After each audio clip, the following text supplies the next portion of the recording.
How's it going, Megan? Good. Can't complain. Things are going well. Yes, things are great. It's my birthday week. I got new music coming out. All good things.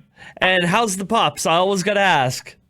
Oh, they're good. You know, they're currently wrestling outside of my studio right now. I had to ban them from here because I've been doing Zooms and phone calls, and all people can hear is dogs sneezing and wrestling in the background. So I had to ban them out of my room. Yeah, it must make it a little difficult. They get a little rambunctious. Yes, for sure. I mean, I swear anytime I can actually hang out with them, they'll just lay on the couch and sleep. And then the second I'm trying to work or write or do a Zoom or something, they're absolute maniacs. So. Well, we just got a puppy ourselves, and we got a golden retriever. And yeah, even as a puppy at just over 9 weeks, she's the same way. Yeah, puppies are on another level for sure. Yeah. That's awesome, though. So I see on socials you've been able to play a few shows, which is awesome. Now, how have they changed for you since the whole pandemic? Yeah, right now we're just a lot of it's been more just acoustic writers rounds, and, they're socially distanced. Everybody's got to be at tables, wearing masks, and limited capacity. But, it's still certainly better than no shows at all. So we're getting there slowly. But it just feels good to be around people and play music for people again. Now, like you said, it's also your birthday week. Do you celebrate all week long?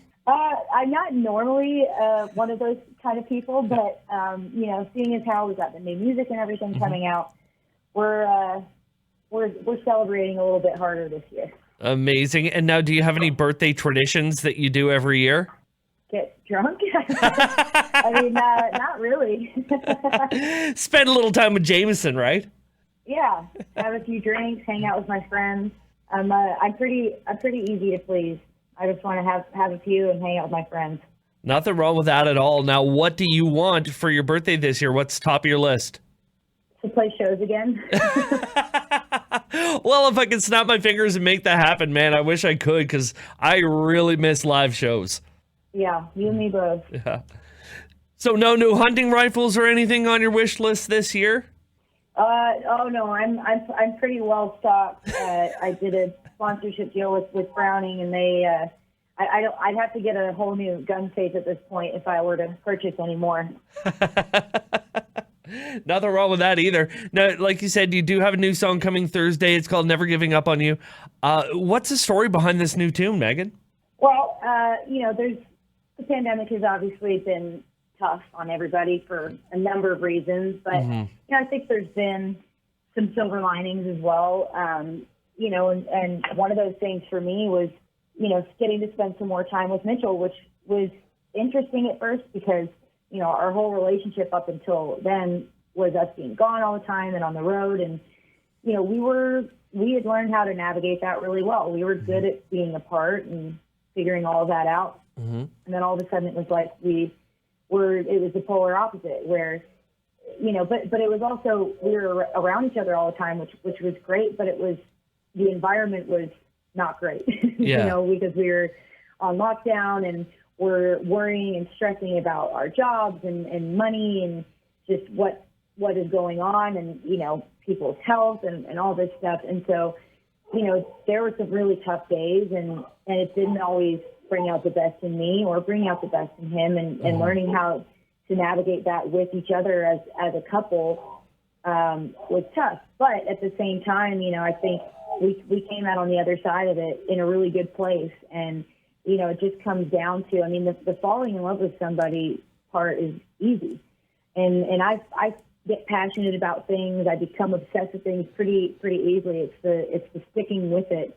That's the hard part. And I think when you find that person where no matter how hard it gets, you still wake up every day and you choose them and you choose to fight for them and for the relationship, that's what true love is. And, I found that with him as that one person that I was never going to give up on.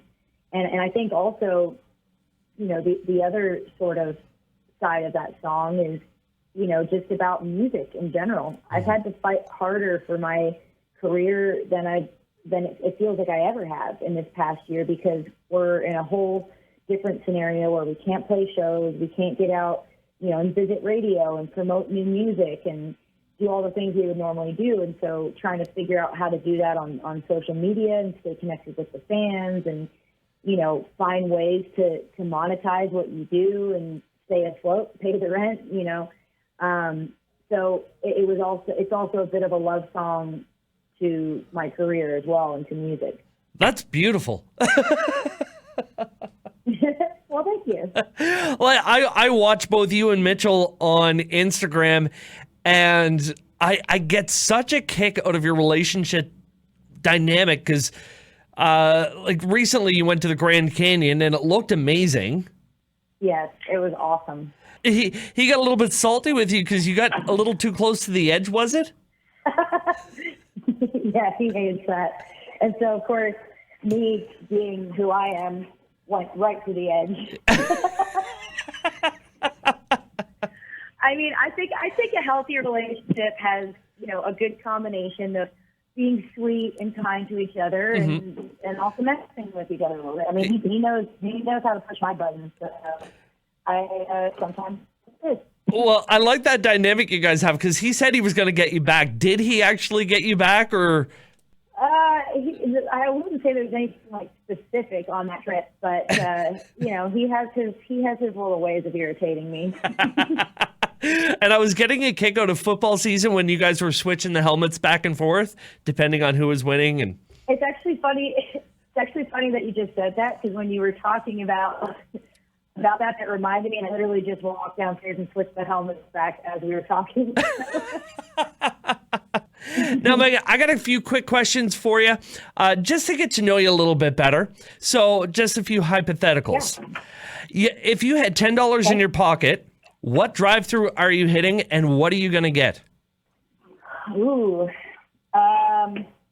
probably. Well, this is. I think this might be just an American thing, but there's a burger chain called Shake Shack here, and it's hands down my favorite burger. They also have cheese fries and milkshakes. I don't know if I could get the full deal with the milkshakes for $10, but I could definitely get a burger and fries. So, so heading over to the Shake Shack. If I was back in Canada, though, I mean, I'd probably go to Harvey's. Oh yeah, have it your way. Oh yeah. Now, this one's going to be tough for you, and I don't want you to hate me for it, but I got to ask because I know you're such an outdoor person. If you had to give up hunting or fishing, which one would you never do again? I would give up fishing over hunting for sure. I thought you might say that because I know you're such an avid hunter, but I had to know because I know you do love your fishing too. Yeah. Well, I think part of it, like for me, fishing, like I am not as serious about fishing. I would say, like for me, fishing is more of like something I just kind of do for fun when I'm out on the lake. Like there was a time in my life where I was a lot more serious about fishing, but now my focus is definitely more on hunting. And I think it also comes down to what I like to eat. And I don't mind fish, but if I had a choice between, duck or venison and fish, I would choose the duck or venison. So yeah, duck confit is a heck of a lot better than fish confit, which I've never made, but it just doesn't sound as good. Yeah. It does not sound as good. No. Now, what's something you're okay at that you really want to be better at? Golf. Golf? Now, is that to compete with Mitchell? Because I know he's a pretty avid golfer. Well, I mean, yeah, everything is to compete with Mitchell. We're very competitive. But no, I started picking it up. I started golfing during the pandemic because Mitchell had bought me clubs for Christmas, before the pandemic hit, because it was something, that he took me out a couple times when we were on vacation in Florida. And I was like, and I was kind of got into it for two reasons. I mean, one, I was like, this is something fun that Mitchell and I can do as a couple. Because there's a lot of really beautiful courses just around Nashville alone. But also for me, it was a business move as well. I mean, a lot of the male artists I know, they take radio people, promoters, they all go and golf together, and business deals are done on the golf course, and I wanted in on that. So. Smart. Always thinking. I like that. Yeah. Now, one final question for you. Business move. Yeah. Who is the most famous person you have in your phone that you text regularly? Well, I mean, Mitchell's pretty famous, but he doesn't really count. We'll say somebody else. Probably Terry Clark. Oh, amazing. I love Terry. Yes, Terry is awesome. And actually, speaking of golf, Terry is also my golf buddy. So, yeah, I love Terry. She's amazing. Well, that's awesome. Meghan, I want to thank you so much for your time today. Listen, when everything opens up, like, come back to the East Coast. Let's hit the driving range and do another chat and in-studio chat and have some fun. I would absolutely love that. And actually, the East Coast would be one of the only exceptions for the seafood versus, like, red meat, because I do love some, like, good fresh seafood, some lobster or oysters, mussels. So, yes, I will happily come out there, eat all of the seafood, and we will hit some balls. Sounds good, Meghan. Again, thank you so much for your time. Have a great day. All right, buddy. Take care. Take care. Bye-bye.